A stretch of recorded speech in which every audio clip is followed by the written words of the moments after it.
بسم الله الرحمن الرحيم. عن ابن عباس رضي الله تعالى عنهما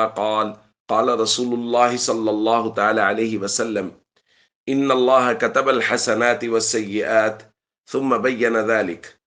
فمن هم بحسنة فلم يعملها كتبها الله له عنده حسنة كاملة. الحديث رواه البخاری۔ نبی کریم صلی اللہ علیہ وسلم نے حدیث قدسی بیان فرمائی کہ اللہ تعالیٰ نے نیکیوں اور برائیوں کو مقرر فرما دیا ہے، ثم بین ذالک، پھر ان کو وضاحت سے بیان بھی کر دیا ہے، پھر ایک ضابطہ جو اللہ نے بنایا ہے اس کو بیان فرمایا۔ فمن ہم بحسنہ، کسی آدمی نے نیکی کا پختہ ارادہ کیا، ضرور کرے گا، لیکن فلم یعملھا، کسی وجہ سے وہ نیکی کر نہیں پایا،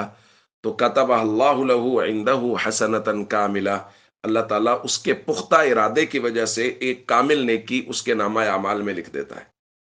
فَإِنَّهُ هَمَّ بِهَا، اگر اس نے نیکی کا ارادہ کیا، فَعَمِلَهَا، اور اس کو کر بھی گزرا،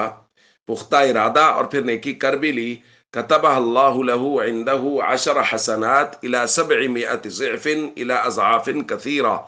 اللہ اس کو لکھ لیتا ہے 10 گنا اور وہاں سے 700 گنا تک اور اس سے بھی کہیں زیادہ۔ اور پھر فرمایا ومن ہم بسیئۃ فلم یعملها، کسی آدمی نے گناہ کا ارادہ کیا لیکن گناہ کو ترک کر دیا، نہیں کیا گناہ کو، تو کتب اللہ له عنده حسنۃ کاملہ، اللہ اس کو بھی نیکی لکھ دیتا ہے کہ گناہ کا ارادہ کیا ہے لیکن اللہ کا ڈر اور خوف مانے ہو گیا، لیکن گناہ کیا نہیں ہے، تو اس کی وجہ سے بھی اللہ تعالیٰ اس کے لیے نیکی لکھ دیتا ہے۔ فَإِنْ هُوَ ہَمَّ بِهَا، اگر گناہ کا ارادہ کیا، فَعَمِلَهَا، اور کر بھی گزرا، كتبها اللہ له سیئۃ واحدہ، اللہ اس کے لیے صرف ایک برائی لکھتا ہے۔ بھائی، یہ اللہ کی رحمت دیکھیے، نیکی کا ارادہ کیا، ابھی کی نہیں ہے ایک نیکی، نیکی کا ارادہ کیا، کر لی، تو 700 گنا سے بھی زیادہ تک اس کے اخلاص کی وجہ سے، جتنا اخلاص ہوگا اتنی زیادہ اس کو لکھا جائے گا۔ اور اس کے مقابلے میں برائی کا ارادہ کیا لیکن کسی وجہ سے رک گیا، تو اس رکنے کی وجہ سے اللہ نیکی لکھ دیتا ہے کہ اس نے میرے ڈر اور خوف کی وجہ سے برائی نہیں کی۔ اور اگر برائی کر گزرا